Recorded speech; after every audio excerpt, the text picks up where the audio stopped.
bystander is sort of pulled away, tugged by, it appears to be a police officer, emergency responder, and she can't move.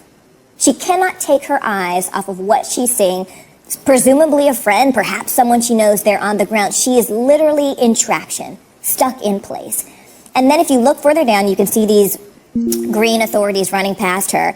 But then further to her right, there is another body on the ground, this body face down. And you see someone there also coming to their aid. But I think what this shows us, Hallie, is not only what has happened, but the chilling effect of the psychology of a community when something like this happens. So that's a bystander who will be unable to forget that image for the rest of her life. And then those of us who are combing through these videos are seeing more and more of reactions like that. And if you heard earlier, when you and I were both here on the desk sort of listening to that initial press conference from the mayor and from the superintendent, the intendant was saying, look, I want you all to know the city's going to be safe later on today. We have this sugar bowl. We want you to go about your day. But this is what they're dealing with, right? They're trying to encourage the community to continue to enjoy the city, known as the Crescent City, the Big Izzy, one of the most popular cities in, the American memory for fun and revelry. But it's hard to convince people to be safe when there is still more to come in terms of safety measures now for the Sugar Bowl, and then subsequently for the Super Bowl that's going to be in New Orleans in just a month, because the psychology and the after effects of this is chilling. People are prepared for gunshots and their worst case. People have been hearing about this in school shootings, countless of school shootings we've covered, but now they're having to worry about a car. A car barricading through people, killing 10 people, injuring dozens more, and sending them to a hospital in a city that is known for fun and renewal. But I also want to tell you how we found these videos, because I think, in this age of media where there is so much mistrust, the good thing about user-generated content, again, content we get from viewers, is that it allows us this peek, right, to peel back the camera for people who are there in real time. The hard part is that we have to do so much work to verify these videos. So it's important to our viewers know that's why these teams are important. That's why the hardworking people who are here on New Year's Day and NBC News are important, because we do what social media cannot do. We make sure that we are verifying these videos, we are bringing you accurate videos, we are bringing them to you in real time, and that they are in fact depicting the images that they say they are depicting.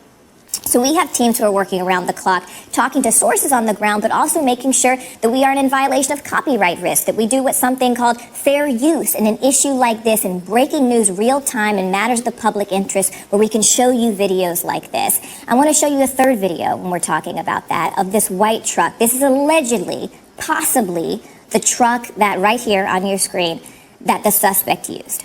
And if you look very closely, my producer here beside me, Carolina Gonzalez, was showing me, if you look on the back, there appears to be a pole, almost like there's a flag or some sort of cloth that is tethered, that is black to the end of that pole. But if you look even closer, you can see 4 holes in the back of that windshield. They appear to be gunshot holes, right? I mean, we do not have that verified. There are 4 holes in the glass that appear to be gunshot holes that are consistent with the reporting that we have. But Hallie, we still have images that are pending. As I mentioned, we have a series of checks and balances process at an organization this large to make sure that all the videos that we're coming through, I'm coming through, our producers are coming through, are checked and accurate. And one of the videos I've seen, I've been looking at a lot of videos that we can't yet share because they haven't finished going through that completion process. There's another one that I looked at recently that shows, it looks like emergency responders rendering aid.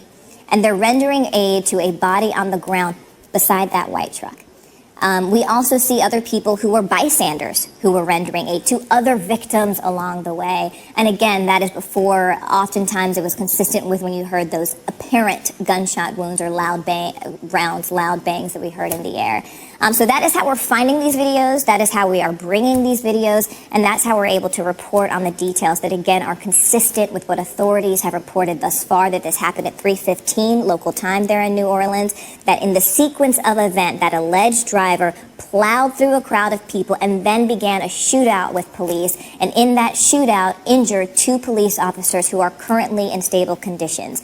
Of the things that we're waiting to hear are the current conditions of the victims, those 26 who are currently in the hospital, the identities of the victims, the identities of the alleged gunman, shooter, the person who was plowing through this mass casualty event, creating hellbent on the chaos, as we heard the superintendent say, that was